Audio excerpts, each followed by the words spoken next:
Om Ajnanatirmirandasya Jnananjanam Shalakaya Chakshurunmilitam Yena Tasmai Shri Gurave Namaha. Gurave Gaurachandraya Radhikaya Tadalaye Krishnaya Krishna Bhaktaya Tadbhaktaya Namo Namaha. Narayanam Gurum Vande Sharanyam Bhakta Bandhavam Gauramanubhishtam Purnam Radhadasyam Pradayakam Rupanugacharya Varyam Burupamanjari Preshtakam Patita Pavana Karuniyam Yugacharya Narayanam Vancha Kalupatarubhyascha Kripa Sindhubhya Cha Patitanam Pavanebhyo Vaishnavebhyo Namo Namaha. Namo Mahavadanyaya Krishna Prema Pradayate Krishnaya Krishna Chaitanya Namne Gaura Tuise Namaha. Shama Sundara Shikanda Shekara Ismeraha Murali Manohara Radhikara Sikamam Kripanide Swapriya Charana Kinkarim Kuru Tapta Kanchana Gourangi Radhe Vrindavaneshwari Vrishabhanusute Devi Pranamami Hari Priye Vrindai Tulasi Devi Ai Priyai Keshava Sacha Krishna Bhakti Prade Devi Satyavatyai Namo Namaha. Shri Krishna Chaitanya Prabhu Nityananda Shri Advaita Gadadhara Shri Vasadi Gaur Vrindam Hare Krishna Krishna Krishna Hare Hare Hare Rama Rama Rama Hare Hare. So first of all, I begin offering my most humble obeisances to the dust of the lotus feet of Paramaradhatama Shri Guru Pada Padma Nita Lila Pravishta Om Vishnu Pada Paramahamsa Paribrajacharya Ashtotara Sata Sisrimad Shila Bhakti Vedanta Narayana Goswami Maharaj Shila Gurudev. And to my most worshipable Shiksha and Sannyasa Guru Nita Lila Pravishta Om Vishnu Pada Ashtotara Sata Sisrimad Shila Bhakti Vijnana Bharati Goswami Maharaj. And to all Shirupanu Gauriya Guru Varga, to all Tridandi Sannyasis, Brahmacharis, Vaishnavas, Vaishnavis, and to all the assembled devotees here today, my most respectful obeisances.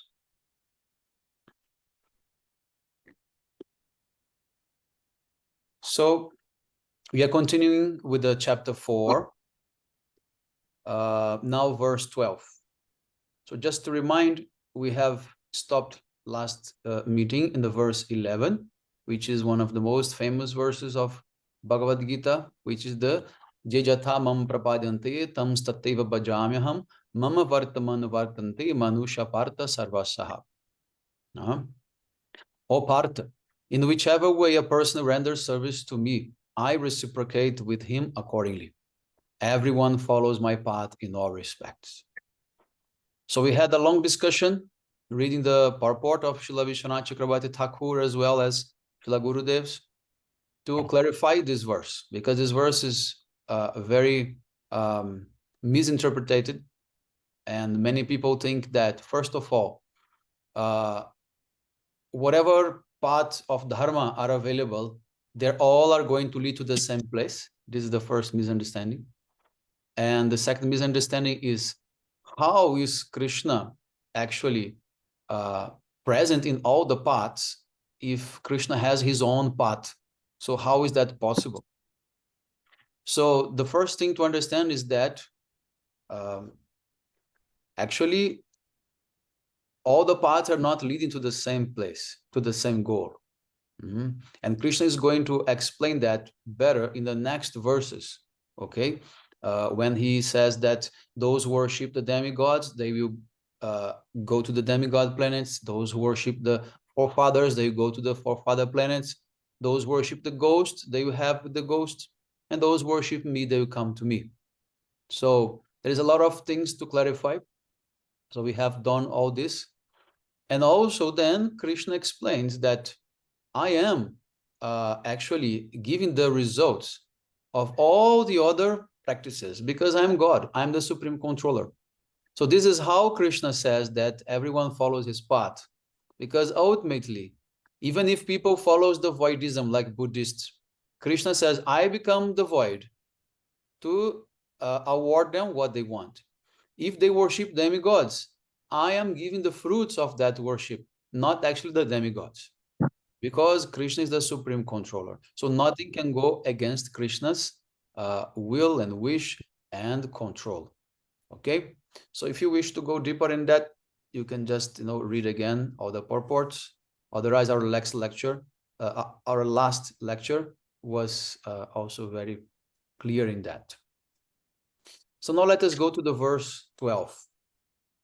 Verse 12 says, those who desire the fruits of their activities in this world worship the demigods, because the results of their fruitive work are quickly achieved.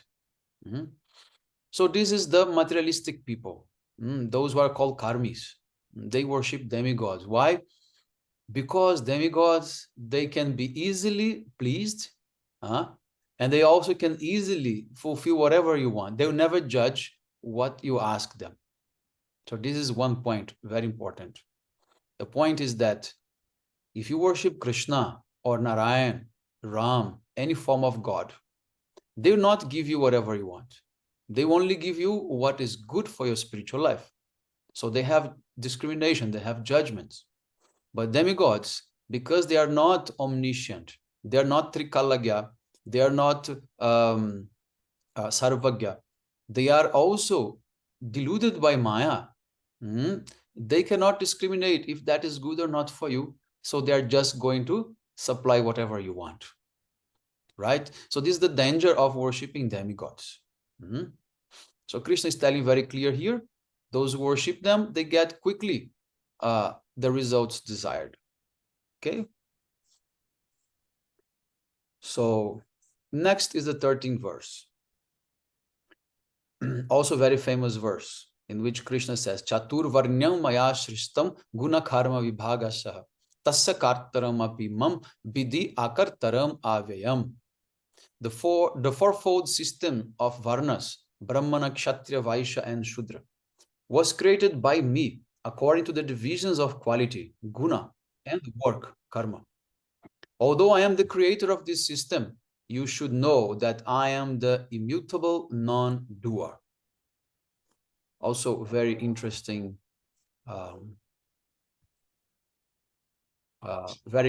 type of interpretation we can have. So let us see the commentary of Srila Vishwanath Chakravarti Thakur, Sarata Varshini. He says, one may ask, the paths of bhakti and jnana give liberation as their fruit, yet the path of karma gives bondage. You, the supreme controller, have introduced all these paths. So how is it that this partiality exists in you? It means that Krishna is allowing the path of karma to exist, but at the same time, he's not giving liberation from the path of karma, only from jnana and bhakti. Then in response, Sri Bhagavan says, no, it's not like this. To justify this, he has spoken this verse beginning with the word Chatur Varnyam, which indicates the four varnas. Means, I have created the four castes, Guna Karma Vibhagasha, according to the divisions based on quality and work, which is the basis of the path of fruitive work. Although I am the doer and the creator of this system, you should know that I am not in fact the doer or the creator, for I am not directly concerned with this system. Material nature, Prakriti, is my potency, but I am transcendental to the modes of material nature. Therefore, although I am the creator, I am also not the creator. This is very interesting. Although I am the creator, I am not the creator, Krishna is saying. Because I am free from the false ego of being the doer. It is my Prakriti, which is, as the material cause, is directly concerned with establishing the system. I am immutable. In other words, I remain unchanged. Although I am the creator, I remain completely impartial and unconcerned in regard to introducing the Varna system. So very interesting. So first of all, very important point in this shloka is that caste system was created to organize the society. This is very important, to organize the society based on talent, based on character. So this is called guna. So it is not for making people, controlled by political system. Some are inferior, some are superior. Nothing like that. There was a corruption of the caste along the history made by human beings, but not by Krishna himself. So human beings have decided that caste will be decided by birth, not by guna, not by qualities, not by talent, and then becomes the corruption. But for Krishna, caste is based on qualities, guna, your character. So you are bound to follow and assume a post based on your character, not based on your birth. Okay? So in this way, then another thing Krishna is saying that I am not the doer. I don't take this abhiman for myself. Abhiman means the self-conception that I am the creator. Although he is the creator, he says, because he orders how to create, but he's not the one who puts his hand to create.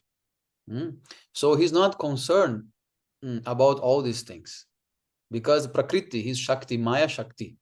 Prakriti means Maya Shakti. She is controlling all these things. She is dealing with all these differences in the material world.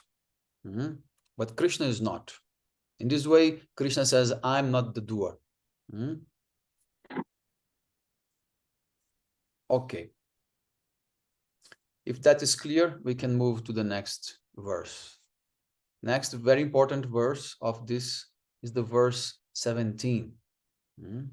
17 means action, prohibited action, and non-action should be distinctly understood, for the science of karma is most profound. So this is a very important verse because he's going to discuss what is karma in depth.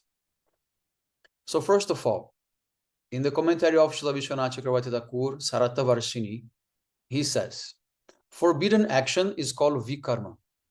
That leads to a miserable destination. This is the principle. Akarma means to not perform one's prescribed action or karma. So here we have three things: karma, akarma, and vikarma. Karma means the prescribed action. Akarma means to avoid to perform that. And vikarma means to perform what is forbidden. Okay? That's a very important basic understanding about karma. Why is it auspicious for sannyasis to refrain from their prescribed duty? In other words, how will they attain the highest welfare without performing action? The principle of karma is extremely deep and difficult to understand. The word karma implies all three aspects. Action means karma, inaction means akarma, and forbidden action means vikarma. Okay? Basic understanding. Akansha, is it clear for you? This is very important, basic to understand about karma. Okay.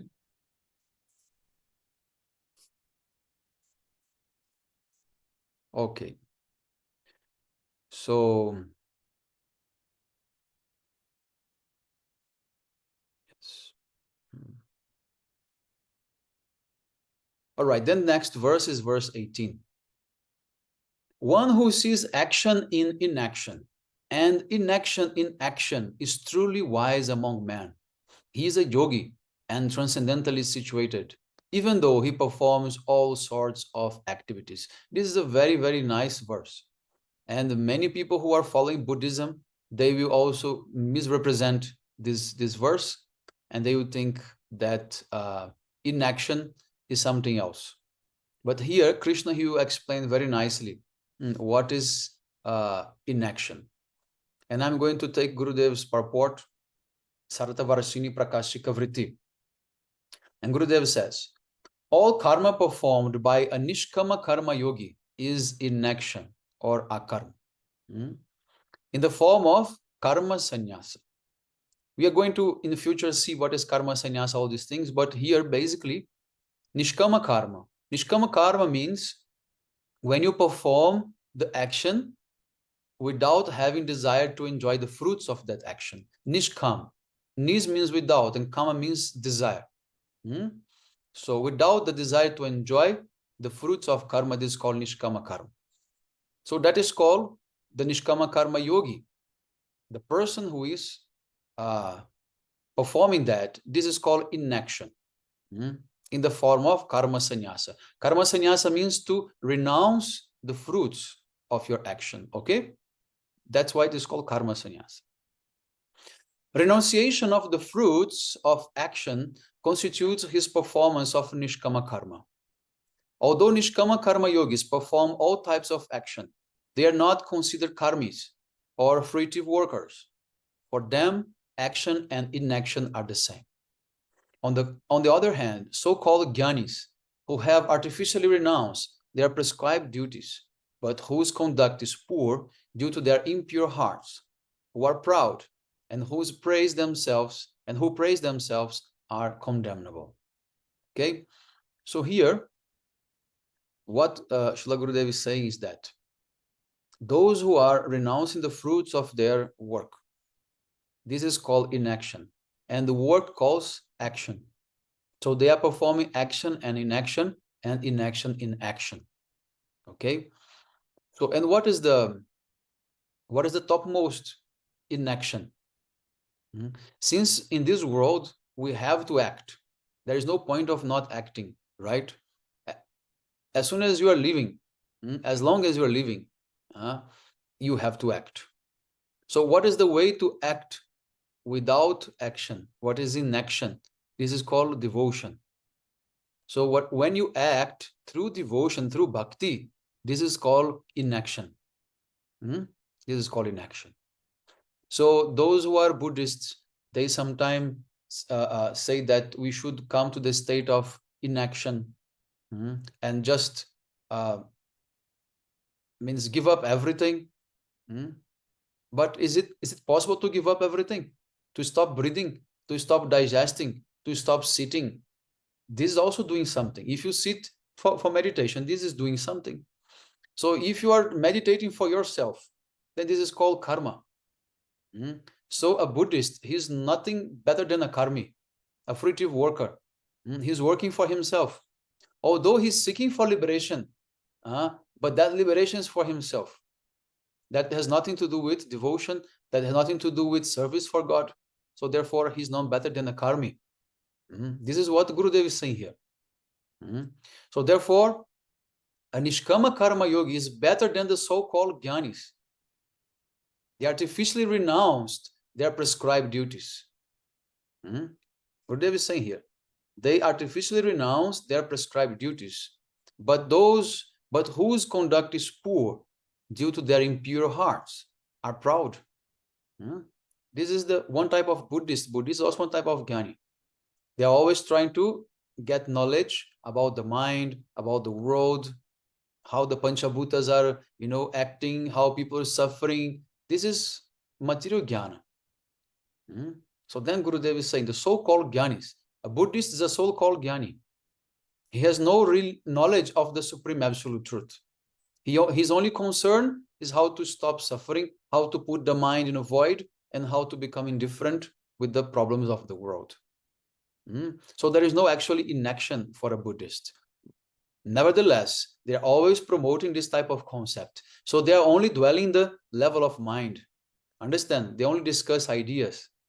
But practically speaking, they're not doing anything according to their philosophy. So the only way to act without acting, this is bhakti. Okay? Therefore, in the previous commentary, Gurudev is saying that only bhakti and jnana can lead to liberation. Karma cannot lead to liberation. So therefore, Buddhists will never be liberated. They will go to hell. They have to be destroyed because they are ignoring the creator. It's very often you see them, Buddhists saying, we are not concerned about God. Our only concern is if we can stop the suffering of the people. But is it possible to stop suffering without establishing the relationship with God? Without acknowledging that God is everything in our life, is it possible to stop suffering? No. you're just going to become like in a type of anesthesia, like complete anesthesia, full body anesthesia. You are ignoring the world. You are putting yourself indifferent to the whole world. That is easy to not feel anything, but this is not the real interaction with the world. This is like putting yourself away, and trying to suppress the senses, suppress the activities of the mind, suppressing everything that makes you alive, that makes you, conscious. Then becomes very easy to not suffer. But that suffering, that peace, that so-called peace, this is artificial peace. This is not the way that we are actually, that how we're supposed to find peace, right? Okay, so let us move on. Now we are moving to the verse 21. So Krishna says, a person who controls his mind and senses, who is devoid of fruitive desires, who renounces all varieties of sense pleasure, and who works only for bodily maintenance, does not become affected by sinful reactions. So, and in the commentary, Srila Gurudev says, Nirasihi means those who are devoid of fruitive desires. Fruitive desires means desire for material gain. Okay. Although such people may accept charity from dishonest persons to maintain their body, still they do not incur sin, nor do they incur piety by accepting charity through the proper means. This is because they control the mind and gross body and are free from any effort to accumulate objects meant for sense enjoyment. Why I selected this verse? It's a type of very complicated verse. But in the commentary, Gurudev is giving a very good example. Srila Gurudev is saying, even if that person, Anirashi, accepts donation, means charity, from dishonest persons, still they can purify that. And they're not incurring sins. In other words, Gurudev is saying that the Vaishnavas, they can accept donation from anyone. They can purify everyone, and they are not incurring sins. This is how the power of bhakti acts. So why? Because they control the mind and the gross body, and they are free from any effort to accumulate objects for sense enjoyment. So a Vaishnava, he will take money from you as a donation, but because they're not willing to enjoy that money for themselves, they can purify that money and they will not commit sins by that. So how powerful is the yogi? Yogi means bhakta yogi, okay? Not yogi is not that person who is doing exercises and things like that. Yogi means bhakta yogi. So he can purify everything. He can purify everything.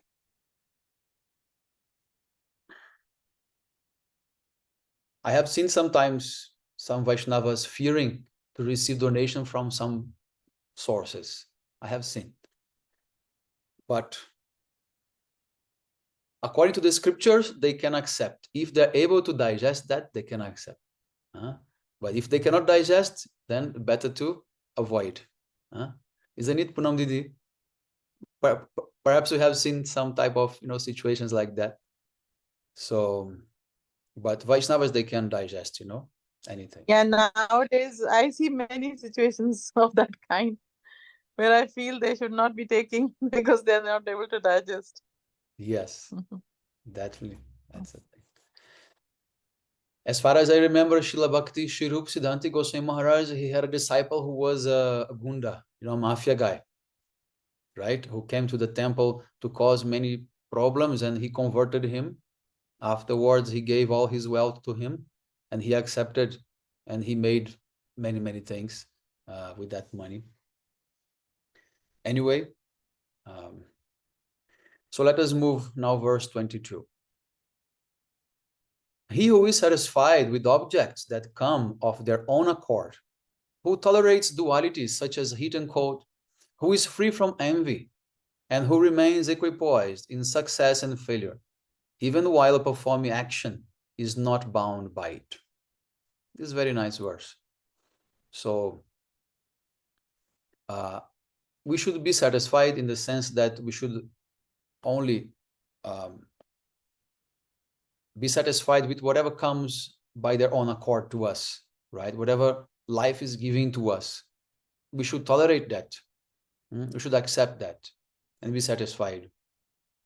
Also, with heat and cold means if we cannot avoid it, of course, if you cannot avoid, if the situation is unavoidable, then we should just remain peaceful. For example, you are in Mathura, in Keshavji Gauriya Math, and it's a summer of 50 degrees, and suddenly the power goes off and the fan is not running. What are you going to do? What can you do? Nothing. You have to just accept and surrender, and do your bhajan. If you become crazy and mad because there is no fan or anything like that, then what is the use? Nothing you can do. So just tolerate dualities of heat and cold. Becomes free from envy. Free from envy is very important.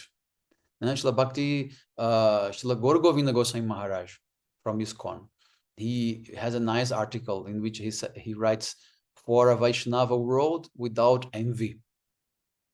Enviousness is such a type of feeling that it will only destroy yourself if you feel that. Because when you see someone else's success or someone else's realization, you should actually be very glad for that, and also grateful that you have the association of that person who can improve your own practice, your own self-realization as well. So, and there is nothing that we can take away from someone or desire the failure of someone. This is a very detrimental feeling. It's only going to destroy your own self. Becomes like a type of, poison inside. So we should always be free from envy and always admire everyone and understand that your own success has nothing to do with somebody else, has nothing to do with the failure or the success of anybody else. And just be, satisfied on yourself. Means equipoised. The word equipoised, Krishna uses also in another verse when he describes the meaning of yoga. He says, samatvam yoga uchate, to become equipoised. Equipoised in failure and success. Why? Because this is not depending on you. This depends on Krishna. If Krishna wants to make you very successful, very famous, he can make. But it's not about yourself. It's about the qualities that he's giving to you, the Shakti he's giving to you, the Bhakti he's giving to you. Everything is coming from him. So why should you be proud about that? Right? Yes. So those who feel like this, they are not going to be bound by any action. Okay?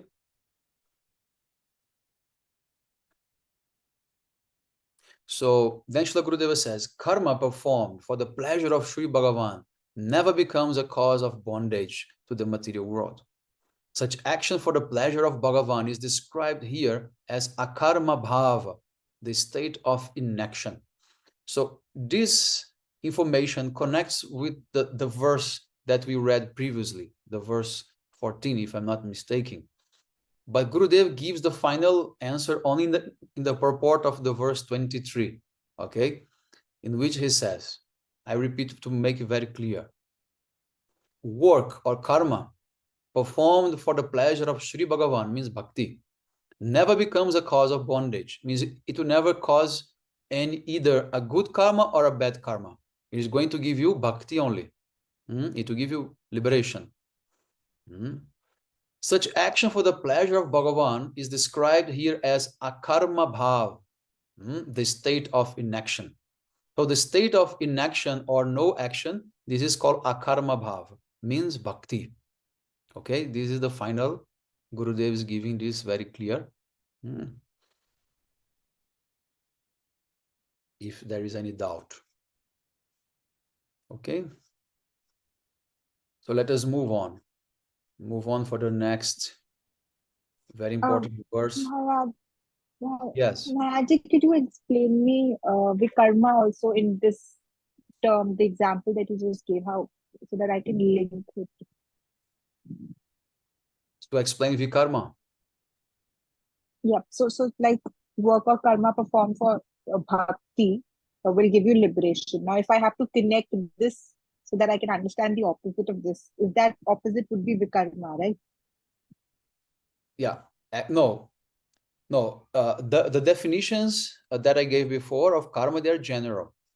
Karma means what we should do as a prescribed duty. This is one example.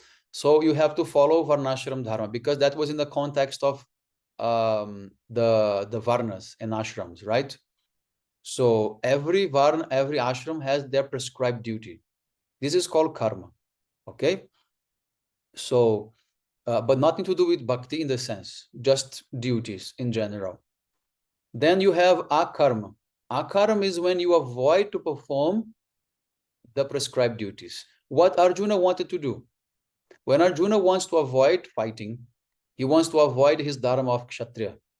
So he's going to perform akarma. Okay.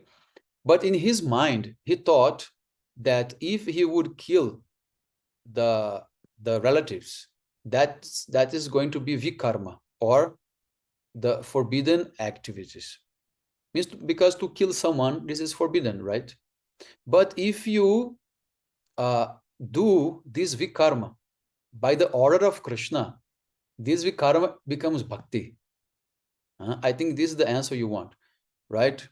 So vikarma can only be accepted if this is related to bhakti, directly order of Guru and Krishna. Then you can do it. Then it's not going to be vikarma, forbidden. That's going to do bhakti. Okay. So when Arjuna is killing, he's following his karma, more than karma, more than the prescribed duties, is following Krishna's order. And Krishna says, don't worry, I will take everything on my account. All the sins, everything, don't worry. And Krishna says later to Arjuna, no? You surrender to me, I will purify all your sins. But does Arjuna have sins? Of course not. Arjuna is a pure devotee. But we have sins.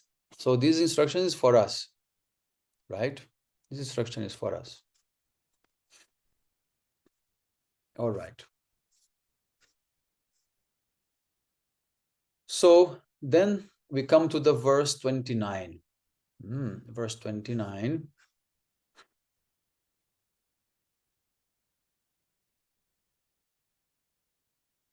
Verse 29 says, others who are steadfast in controlling the life force, pranayama, offer the upgoing breath, prana, into the downgoing breath, apana, and conversely offer the downgoing breath into the upgoing breath. Having stopped both the upgoing breath and the downgoing breath, they dedicate themselves to controlling the various life airs, the pranas. Others, while checking the eating process, offer their upgoing breath into downgoing breath itself as a sacrifice. So here is how Krishna is describing about yoga. So we should not have doubts that Krishna is the master of yoga, and he is explaining about Ashtanga yoga and everything. Everything is by Krishna. Patanjali only he took whatever was there. Even Kapila Dev also speaks about Ashtanga yoga. In Srimad Bhagavatam, you can read this Kapila Samvad when he's speaking to his mother, Devahuti. He's explaining all about yamas, niyamas, pranayama, dhyana, pratyahara, dharana, samadhi, everything he's explaining, but connected to bhakti. So he gives there two sides of yoga, the yoga for impersonalism and the yoga for bhakti. So Patanjali, he was only compiling everything. He's not the creator of any yoga. Okay.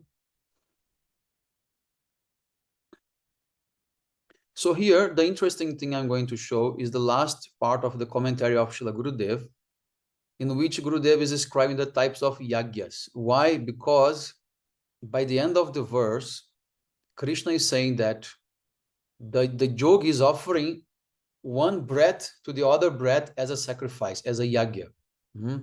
So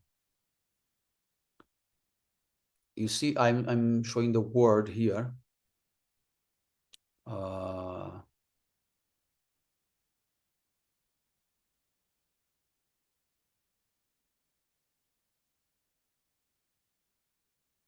Yeah. Where is the sacrifice?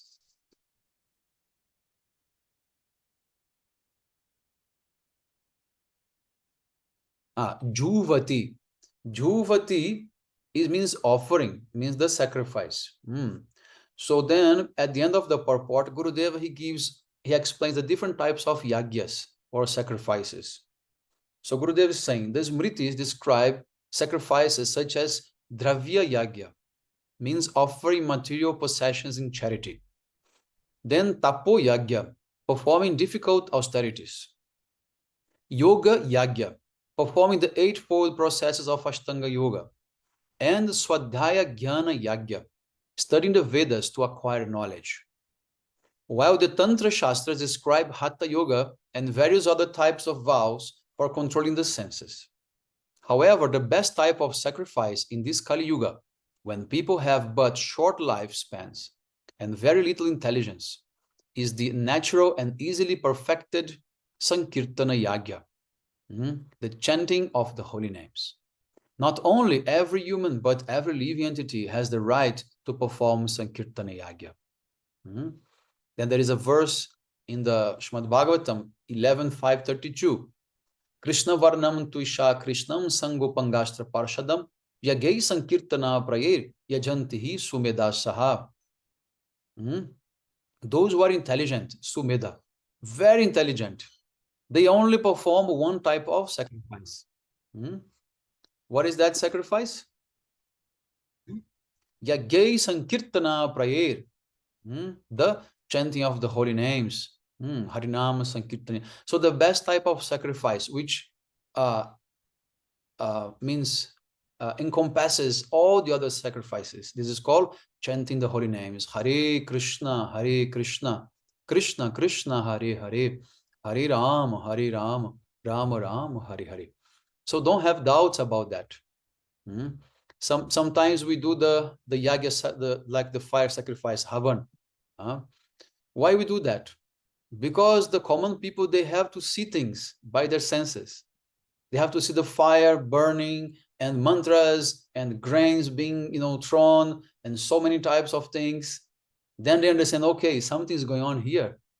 This fire is going to burn all my sins and all my karmas and everything. But actually, this is nothing compared to the chanting of the holy names. Nothing. So in this way, we should always chant, and especially chanting collectively. That is much more powerful. Okay. Okay, moving on to verse 31st. O best of the Kurus, a person who does not perform sacrifice cannot even attain this earth planet with its meager happiness. How then can he attain the planets of the demigods and others? So this is a very nice verse. Why?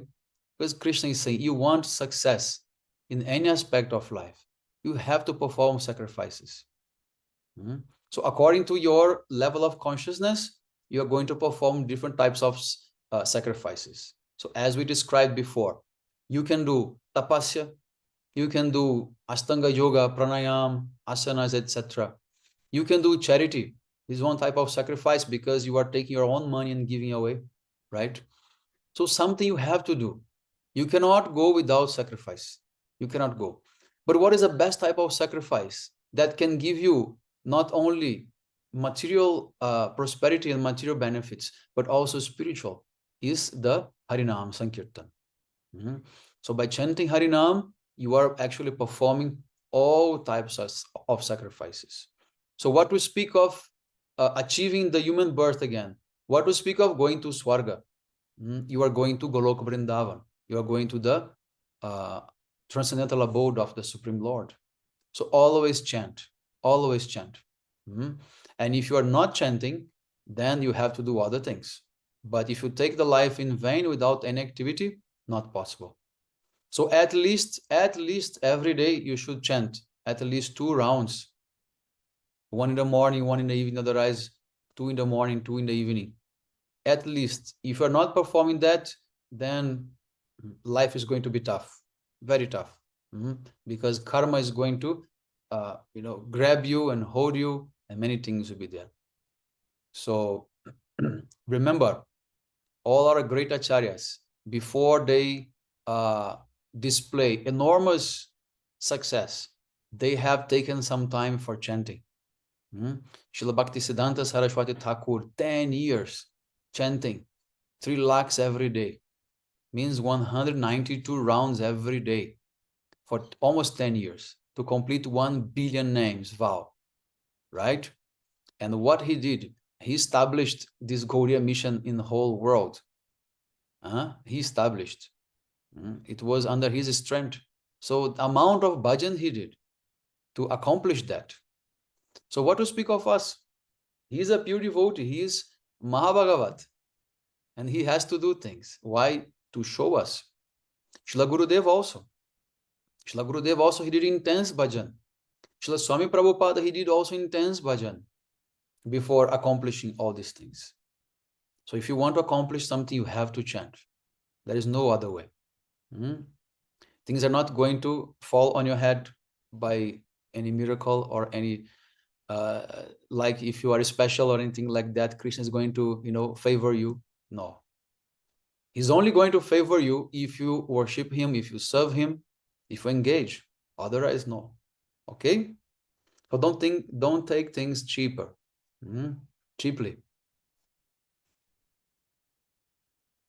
All right, now moving on to verse 34. Okay, verse 34, very famous verse, very nice. What is that? Tad vidhi pranipatena pariprashnena sevaya upadikshanti te gyanam gyaninas tattvadarshinaha. Understand this transcendental knowledge by offering your prostrated obeisance to the spiritual master, who imparts such knowledge by asking him relevant questions and by rendering service to him. Those who have direct perception of the supreme absolute truth and who are well versed in the imports of the scriptures can enlighten you by instructing you on this science. So three advices Krishna gives to Arjuna. How to relate to your guru or to Vaishnavas. First, what is that? Pranipat. Pranipat means offering prostrated obeisances. Put your head down. Means put your ego down. Don't think that you are superior or you are equal, just like these new age people wants to make you think. That if you see a saintly person, if you see a sannyasi, a Vaishnava, you should not pay obeisances because he's just like you. No, never, never. Just recently, here where I am, one sannyasi from ISKCON, he came. I'm not going to mention his name anyway, no problem. But as soon as he entered in the room, he's very senior. He's already very old even. I was the only one paying obeisances to him, paying Panchanga Pranam to him. Nobody else. When I stood up, I saw people just, folding their hands and smiling, and not even standing from their seats, not even that. I chastised everyone. I say, what are you thinking? You don't pay obeisances to Maharaj? Even some were disciples of that Maharaj even. I say, no, so much hippie, so many new age people, they have to be taught. Then immediately everyone came and they paid obeisances to Maharaj.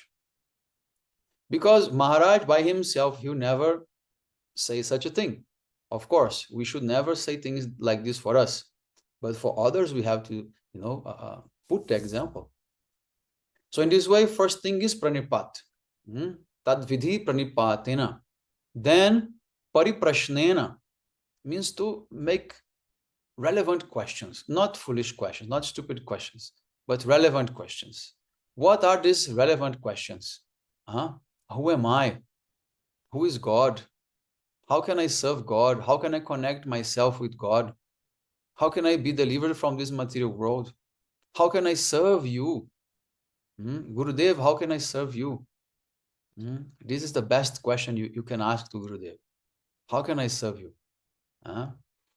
And so this is the proper conduct. And then seva. Seva means selfless service. Some people translate as a devotional service, but devotion implies, of course, selfless. Then selfless service, not for your benefit, but for the benefit of others, of your object of service. Then by serving Gurudev, by serving the Vaishnavas, what will happen? They will be pleased and they will bestow their mercy upon you. And by their heart, from their heart, they will transfer this bhakti to you. They will give you bhakti, they will give you love, they will give you knowledge.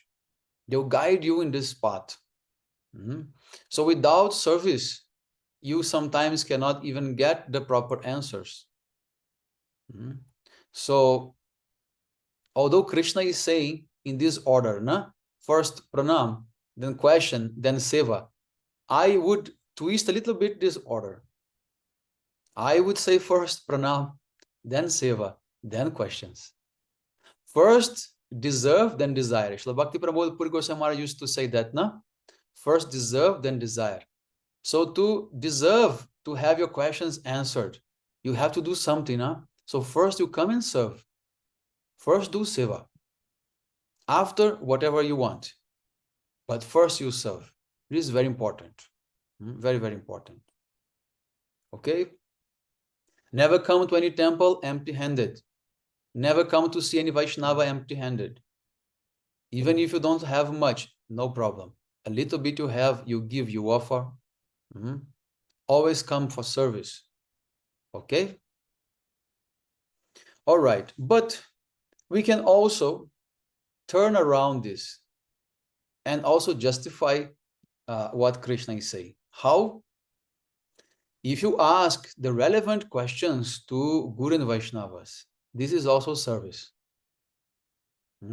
Because if you ask them to speak Harikatha, this is the best service you can actually ask them to do, to speak Harikatha. Okay? So from all the sides, we can understand these things.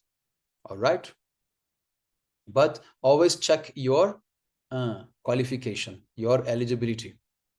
When to ask questions, how to ask questions. If possible, check with someone which is senior.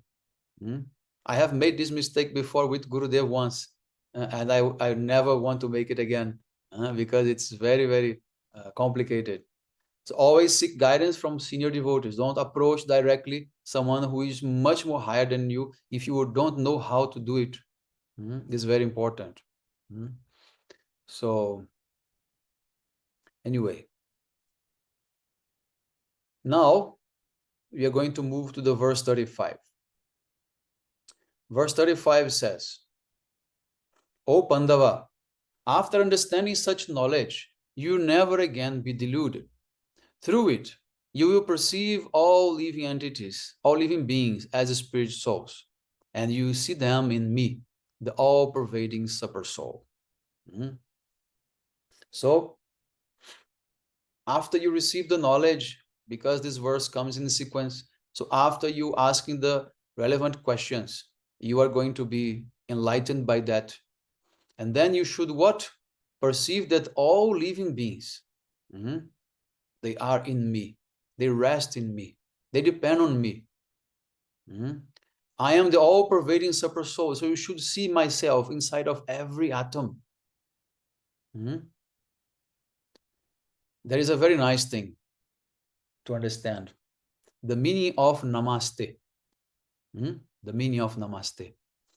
In the yoga side, this like Western yoga side, the meaning of namaste was actually corrupted. What they say?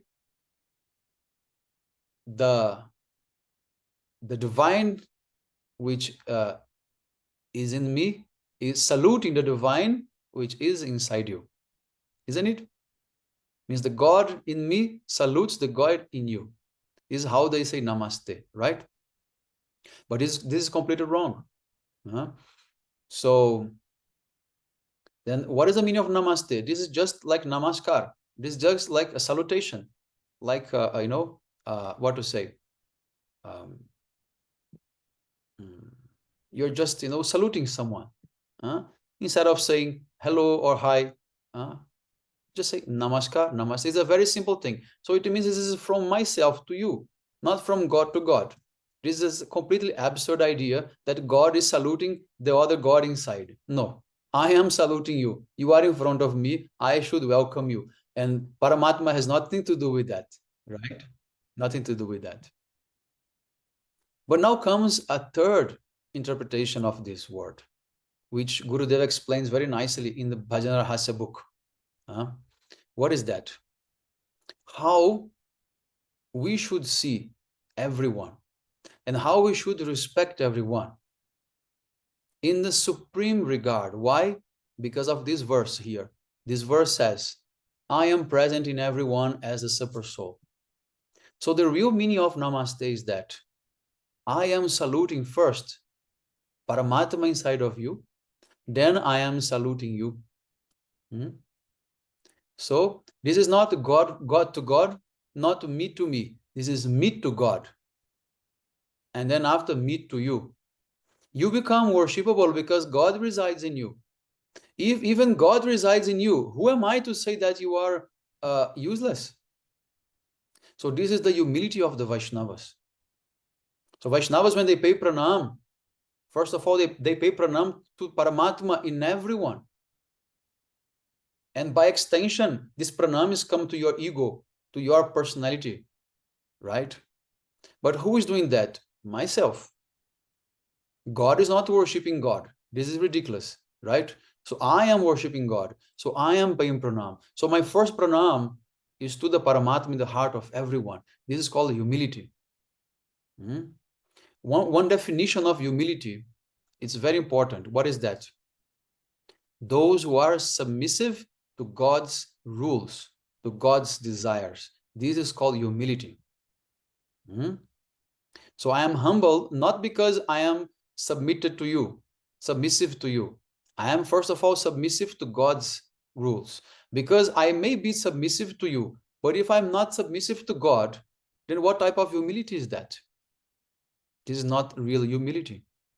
And I might not be submissive to you, and you might call me arrogant, but if I am submissive to God, then I am really humble, because who established the rules for humility is not you, is God. Right? So to recognize God present everywhere, God in everyone's heart, this is the basic understanding. So when I say namaste, what I'm saying? Oh, I am saluting God in your heart, first of all. And because God resides in you, you become also respectable, worshipable. Then I am paying pranam to you. Hare Krishna, Namaskar, Dandavat Pranam. This is how we should relate. Okay, now we are just about to end. Now we are moving to the verse 36. Yeah. So this verse 36 also is a very important verse. It says, Api che dasi papebhya sarvebhya papakritmana sarvam gyana plaveneva vrijjanam santaryashasi. Even if you are the most sinful of sinners, you'll be able to completely cross over the ocean of all sins by taking shelter of this boat of transcendental knowledge. So everyone can be delivered, no matter how many sins you have performed. Everyone can be delivered, but you have to take shelter of the transcendental knowledge. That is what Krishna is saying.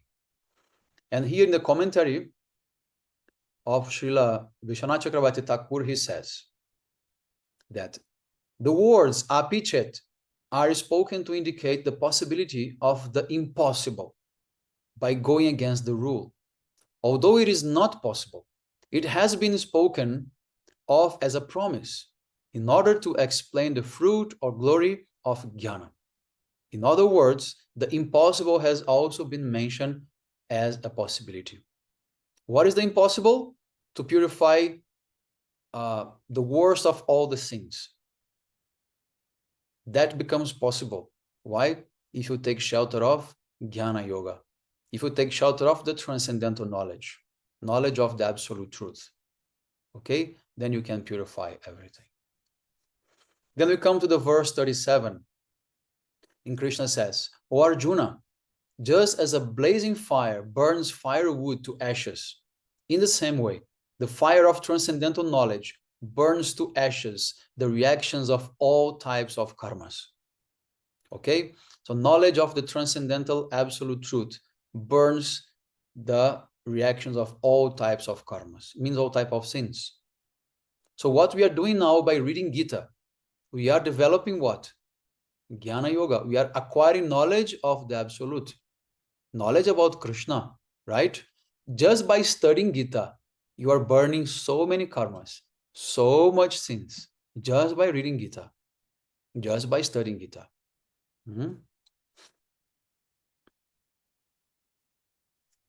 So now let us move forward. Verse 38. Verse 38 says, in this world, there is nothing more purifying than transcendental knowledge. A person who has attained complete perfection in worshiping the Supreme Lord by working without attachment to the fruit of his prescribed duty spontaneously receives such knowledge within his heart in due course of time. So in due course of time, you have all the realization. Just keep going. Just keep studying. Just follow your prescribed duties, your sadhana, everything. Because Vaishnavas also has prescribed duties. The duty of a Vaishnava also have to be done. So in due course of time, Krishna is promising, you are going to realize everything. Don't have doubts about it. But how much time? This is not up to you. This is up to Krishna.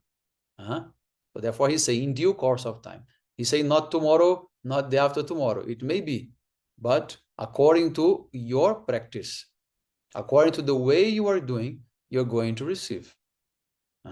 Krishna says before, no? Verse 11, according to the way you do, I reciprocate accordingly. Not more, not less.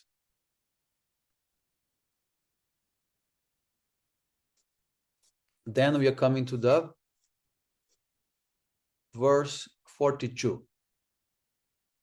The verse says, therefore, O descendant of Bharat, with the sword of knowledge, slash the doubts in your heart, which are born of ignorance. Take shelter of Nishkarma Karma Yoga and prepare for battle. Now Krishna is calling Arjuna and he's saying, you have no choice. Prepare for battle. And take shelter of Nishkama Karma Yoga. What is Nishkama Karma Yoga? We spoke in the very beginning. Who can remember what is Nishkama Karma Yoga? And give me answer. What is Nishkam? I have also explained. Perform action without engaging in the fruits of action, without having a desire to enjoy the fruits of the action. Yes, correct. So this is the end of this chapter 4. And Krishna is calling Arjuna, prepare for battle. You have to fight.